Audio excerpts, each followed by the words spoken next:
Past life देखना आजकल बहुत कॉमन हो गया है। बहुत से लोग हैं जो जिनको विजन्स आते हैं, कई लोग ऐसे हैं जो रिग्रेशन नहीं भी कराते हैं, लेकिन फिर भी उनको सपनों के माध्यम से कई बार उनकी पास्ट लाइफ दिख जाती है। और कई लोग तो ऐसे भी हैं सर जिनको याद भी रह जाती है और कंफर्म किया गया है, तो वो सच निकली है। हाँ, केस स्टडीज है, बाकायदा केस स्टडीज इस पे बनी है। और जो हमारा जो सनातन परंपरा है ये शुरू से ही ट्रांस माइग्रेशन ऑफ सोल्स में बिलीव करता है। इनफैक्ट हमारा जो पूरा सिद्धांत है वो चलता इसी उस पे है कि हम कहते हैं भाई आत्मा जो है वो ठीक है अपना शरीर बदल रही है, लेकिन उसकी जर्नी जो है वो बहुत पुरानी है। पुनरपि जननम पुनरपि मरणम। परफेक्ट है वो, डेफिनेटली है। ये कुंडली में कुछ होते हैं क्या कॉम्बिनेशंस? देखिए कुंडली के अंदर जो मेमोरी कौन सा भाव कैरी करता है, मेमोरी कैरी करता है तीसरा घर। तीसरा घर जो है वो हमारा मेमोरी बैंक है एक तरीके से, यानी कि हमें याद रहता है या नहीं रहता है, राइट। और हमारा जो पंचम भाव है वो क्या है, वो हमारा चित्त है, दैट इज आवर कॉन्शियसनेस। इसलिए आप देखोगे कि पंचम भाव के अंदर जो ग्रह होता है जन्म कुंडली के अंदर, वो आपकी कॉन्शियसनेस को बताता है कि आपकी चेतना किस प्रकार की है या आप कौन सी चेतना कैरी कर रहे हो। क्योंकि जो आपकी कॉन्शियसनेस आज है ये आज की कॉन्शियसनेस नहीं है, ये पता नहीं कब से चलती आ रही है, जन्म जन्मांतर की कॉन्शियसनेस है। That is fifth house. अगर उसमें कोई ग्रह ना हो, राशि हो, तो राशि का लॉर्ड बताएगा। राशि का लॉर्ड बताएगा, उस पे जो उस भाव पे जो दृष्टि होगी उससे वो पता चलेगा। ओके, उससे वो पता चलेगा, ठीक है। तो वहां पर यदि ऐसा कुछ बन जाता है थर्ड का, फिफ्थ का, तो शायद हम कह सकते हैं कि यस ये व्यक्ति का कुछ न कुछ अपने पास्ट लाइफ की चीजें या मेमोरी ये कैरी कर ले, डेफिनेटली कैरी कर लेगा वो। क्या आप किसी की पत्रिका देख के बता सकते हैं कि स्पिरिचुअली अवेकन्ड सोल है ये? डेफिनेटली, क्यों नहीं पता चल कॉम्बिनेशन देखेंगे? कौन सा कॉम्बिनेशन? देखिए कॉम्बिनेशंस तो बहुत सारे हैं, बहुत सारे हैं, लेकिन एक जो बहुत अच्छा कॉम्बिनेशन काम करता है कि ये व्यक्ति के पास अध्यात्म है या आध्यात्मिक शक्ति है, वो है कि जब चार ग्रह किसी व्यक्ति के एक साथ हों, एक ही हाउस में चार ग्रह हों और उनमें से एक ग्रह जो है वो 10th लॉर्ड बन जाए। 10th लॉर्ड का यहाँ बनना बहुत ज़रूरी है। ये वराहमिहिर जी जो हैं, जो बृहद जातक जिन्होंने लिखी है, उन्होंने एसोटेरिक एस्ट्रोलॉजी या आप कहें आध्यात्मिक जो ज्योतिष है उसमें अध्यात्म के कौन कौन से योग बनते हैं, उन योगों में से योग कुछ कहे हैं, उनमें से एक योग ये है। तो जब चार ग्रह एक साथ होंगे, उनमें 10th लॉर्ड भी वहां पर होगा, तो ये व्यक्ति डेफिनेटली स्पिरिचुअल होगा, इसके पास स्पिरिचुअल पावर्स मौजूद होंगी, डेफिनेटली होगी। ये तो बहुत रेयर कॉम्बिनेशन है कि चार प्लैनेट एक ही घर में हो और 10th लॉर्ड भी साथ में आ जाए। तो सुपर पावर हर आदमी लेके घूमने लगा तो क्या होगा? आजकल तो हम देख रहे हैं हर आदमी के पास है। वो तो देखिए क्या हो गया आज की डेट में, जैसे कहते हैं ना कि यूएस में बहुत पहले एक कोर्स चला था, अवतार हुड का कोर्स। तो इन 1 month यू कैन बिकम अवतार, राइट। अब कोई पूछे कि दे आर मेकिंग यू अवतार, अवतार क्रिएट किया जा सकता है क्या? नहीं, अवतार क्रिएट नहीं किया जाता, अवतार आता है, अवतरित होता है। Yes, exactly. तो इसलिए जितनी भी क्वालिटीज है ना, जो क्वालिटीज है, चाहे वो हीलर की हो, चाहे वो एक स्पोर्ट्समैन की हो, ये व्यक्ति इनको लेकर जन्मता है।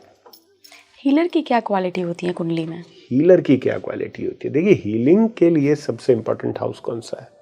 6th house is very important. 6th house, ठीक है।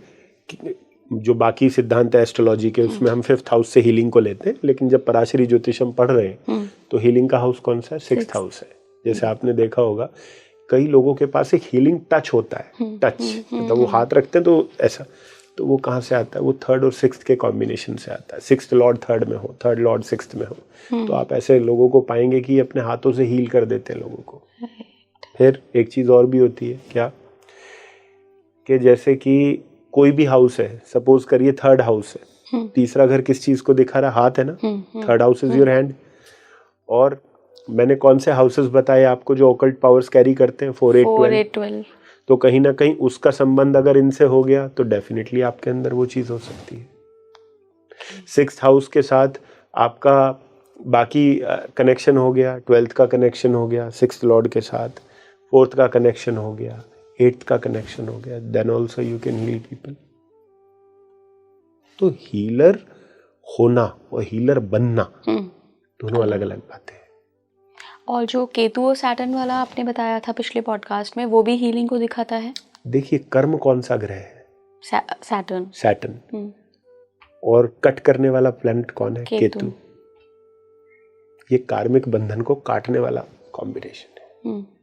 सैटर्न केतु, मैं बता रहा हूँ ना आपको, मैं फिर आपने सैटर्न केतु छेड़ा तो मैं फिर मैस्मराइज हो जाता हूँ इस कॉम्बिनेशन से, कि अगर किसी ने अपने जीवन में सैटर्न केतु पे काम कर लिया, उसने कुछ नहीं सही रखा, चंद्रमा छोड़ो, जुपिटर छोड़ो, इस कॉम्बिनेशन को सही रखा, ये अपने भी कर्म काटेगा और ये दूसरे के कर्मों को काटने में भी हेल्प करवाएगा। जैसा मैंने कहा, क्या कहा कि जो खुद फ्री नहीं है वो दूसरे को फ्री क्या करेगा। तो सैटर्न केतु वो कॉम्बिनेशन, मतलब आउट ऑफ द वर्ल्ड है ये कॉम्बिनेशन। इसका कोई पर्टिकुलर हाउस पे होता है या ये मोक्ष त्रिकोण में हो तो परफेक्ट है? मोक्ष त्रिकोण में हो या धर्म त्रिकोण में हो? धर्म में भी। धर्म त्रिकोण में भी तब भी बहुत अच्छा है, क्योंकि मान लीजिए जैसे आपका सैटर्न केतु 9th में है, लेट से, तो 9th में आप सैटर्न केतु यानी कि जो आप कर्मों को कैसे काटना है इसकी शिक्षा जो है आप गुरु बन के दे रहे हो। 9th house is guru, teacher, guide, and there you have that Saturn Ketu combination. It means you can become a guru or you have that quality inside you कि जो सामने वाले को बता सकता है कि कर्मों को काटना है तो काटना कैसे है। जैसे कर्मों को काटने के पीछे एक बड़ी अच्छी स्टोरी है कि एक बार एक जो महात्मा होता है, वो महात्मा जो है वो आम होता है, आम का पेड़, आम के पेड़ के नीचे जो है वो तपस्या कर रहे होते हैं महात्मा। तो वहाँ एक बच्चे आते हैं, तो उनमें से एक बच्चा जो है वो आम के पेड़ पे ऐसे पत्थर मारता है, तो आम को तो लगता नहीं और वो साधु महात्मा को लग जाता है। महात्मा लोग जो हैं अपनी तपस्या में लीन है, लेकिन इनके पास स्पिरिचुअल पावर होती है, आध्यात्मिक जो शक्ति है इन्होंने अपने अंदर वो कर रखी होती है, क्योंकि साधना इतनी की होती है। तो वो खड़े होते हैं, तो खड़े होकर पत्थर को उठा के बोलते हैं, कौन है वो बच्चा जिसने पत्थर मारा? तो सब बच्चे डर जाते हैं। तो जिसने मारा होता है वो खड़ा होता है, अरे बाबा, रोज पत्थर आम को मारते थे, आम के पेड़ को, जब वहां मारते थे तो हमें आम मिलते थे, आज तो आपको लगा है बाबा, आप क्या दोगे? तो महात्मा उसको क्या कहते हैं कि तुझे इस जहान से भी माफी और तुझे उस जहान से भी माफी। तेरे इस जहान के, इस लोक के जो कर्म है वो भी कट गए और जो तेरे परलोक के कर्म है वो भी कट गए। सैटर्न केतु, ये सैटर्न केतु है। लेकिन again as I said, it can make you and it can destroy you. दोनों चीजें याद रखनी है। कई बार आदमी इतना बेफिक्र रहो, इंटेंट अच्छा रखो और इंटेंट अच्छा रख के फिर काम करो। तुलसी भरोसे राम के, निर्भय होकर सोए, राइट? एंटिटी पर थोड़ा सा बात कर लेते हैं जी। कि कुछ लोग होते हैं जो लोग कनेक्ट कर लेते हैं डिफरेंट टाइप की एंटिटीज से। मैं यहाँ आत्मा शब्द यूज नहीं करूंगी क्योंकि वो मेरे लिए बहुत प्योर शब्द है। हाँ, मैं समझ। तो वहाँ पे वो भूत प्रेत वाली आत्माओं की बात नहीं कर रही हूँ मैं, दिव्य आत्माएं भी हो सकती हैं, वो एक एंटिटी ही उन पर बात करेंगे। उसमें 8th हाउस काम करेगा। 8th house definitely 8th house क्या एक्टिवेट हो जाए या एक्टिवेट हो जाए, वहां पर आपके इम्पोर्टेंट जो प्लैनेट्स हैं उनका होना बहुत जरूरी है। For example Ketu in 8th help करेगा आपकी, मून इन 8th हेल्प करेगा,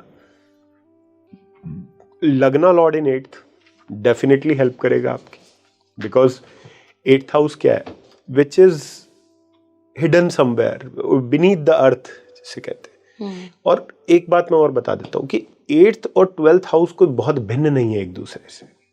जैसे 8th हाउस को हम क्या कहते हैं, जो छुपा है, जो बीनीथ द अर्थ है, और 12th को हम क्या कहते हैं, नोइंग द अननोन, जो जाना नहीं गया है उसको जानना 12th हाउस। तो दोनों का ही हो, 8th भी और 12th भी। 12th का 12th हाउस वो नॉलेज डिलीवर करवाएगा जिस नॉलेज को सुन के ये लगेगा कि ये नॉलेज थी कहां अब तक, और किसी हाउस के अंदर वो सामर्थ्य नहीं है। किसी भी हाउस में नहीं, सिर्फ 12th हाउस में। सर कई बार हम ये भी देखते हैं कि चंद्रमा और राहु जब साथ आ जाएं या कहीं से उनका कोई कॉम्बिनेशन बन रहा हो, कहीं से भी दृष्टि भी हो, तो जनरली व्यक्ति इल्यूजन में रहता है। फिर जो हम अभी एसोटेरिक साइंस की बात कर रहे हैं ना, वो उसको लगता है कि मेरे साथ कुछ ऐसी मेटाफिजिकल चीज़ें हो रही हैं, पर वास्तव में वो उसकी सिर्फ कोरी कल्पना होती है। ऐसा है? देखिए, चंद्रमा राहु में हम उसको इल्यूजन तो कहेंगे ही कहेंगे, ये डेफिनेट है, इसमें कोई शक नहीं है। लेकिन हम इसको पूर्ण रूप से इल्यूजन कह दे वो भी गलत है। कैसे? मैं इसका थोड़ा उदाहरण देता हूं। हम दो कॉम्बिनेशन ले लेते हैं क्योंकि दोनों को समझना आवश्यक है, तभी हम एक को समझ पाएंगे। एक है चंद्रमा केतु, एक है चंद्रमा राहु। जी। चंद्रमा केतु वाला व्यक्ति आपको जानते कैसा होगा? कहेगा मुझे फील हुआ, मुझे अचानक से फील हुआ। और चंद्रमा राहु वाला क्या कहेगा? वो देखो मुझे दिखा। दिखने में और फील होने में जो फर्क है, वही फर्क राहु और केतु का है। बस इतना समझ लीजिए। राहु वो है जो देख पा रहे हो, केतु वो है जो महसूस कर पा रहे हैं। लेकिन है तो दोनों अनुभव। दोनों अनुभव है, कौन मना कर रहा है उसको? कौन मना कर रहा है? इसलिए अगर चंद्रमा राहु वाले को कुछ अनुभव करना है तो वो एक्सप्रेसिव अनुभव होगा। जैसे मैं लास्ट टाइम जब राहु का वीडियो बनाया था तो आई सेड के भक्ति करनी है, अगर राहु से भक्ति लेनी है तो भजन करो, कीर्तन करो, वो देगा ना आपको। हाँ, मतलब रिझाओ, भगवान को बताओ कि हम कर रहे हैं, वो करो। अब एक आदमी बैठा है, अब वो बैठ गया कोने में कहीं पे, अब वो भगवान का नाम ले रहा है, अंदर किसी मूवी की कल्पना कर रहा है, आपको क्या पता है। लेकिन एक आदमी है जो पता चल रहा है कीर्तन कर रहा है, वो बोल रहा है हरि राम, ठीक है। तो जो हरि नाम ले रहा है, जो उसको रिप्रेजेंट कर रहा है, वो उसको एक्सप्रेस कर रहा है, वो कहीं ना कहीं राहु से कर रहा है, डेफिनेटली। वाक सिद्धि एक सिद्धि होती है जिसमें जनरली हम देखते हैं ना, कहते हैं कि अरे शुभ शुभ बोलो। कभी ऐसा होता है सरस्वती माँ जबान पे बैठ जाए, लेकिन कुछ लोग सर ऐसे होते हैं वो जो बोल देते हैं सच हो जाता है। अभी के लिए शॉर्ट में मैं आपको इतना कहूंगा, मतलब बहुत ज्यादा इसको अभी एलैबोरेट नहीं करते, लेकिन शॉर्ट में ये कहूंगा कि जिसके बुध से दूसरे घर में बृहस्पति हो, बुध किसका कारक है? वाणी का। वाणी का, हाँ। और बुध से दूसरे घर में बृहस्पति हो, वो व्यक्ति, और जिसके बृहस्पति की दृष्टि दूसरे भाव पर पड़ रही हो, जो स्वयं वाणी का है, ये लोगों के पास वाक सिद्धि जन्म से होती है। इसलिए ये लोगों के मुख से जो प्रेडिक्शंस निकल जाएंगी वो अलग ही प्रेडिक्शंस हो। तो बृहस्पति की कौन सी दृष्टि दूसरे भाव पे? पांचवी, सातवीं और नौवीं। नौवीं। तो स्पेशली 5वीं और 9वीं तो है ही है।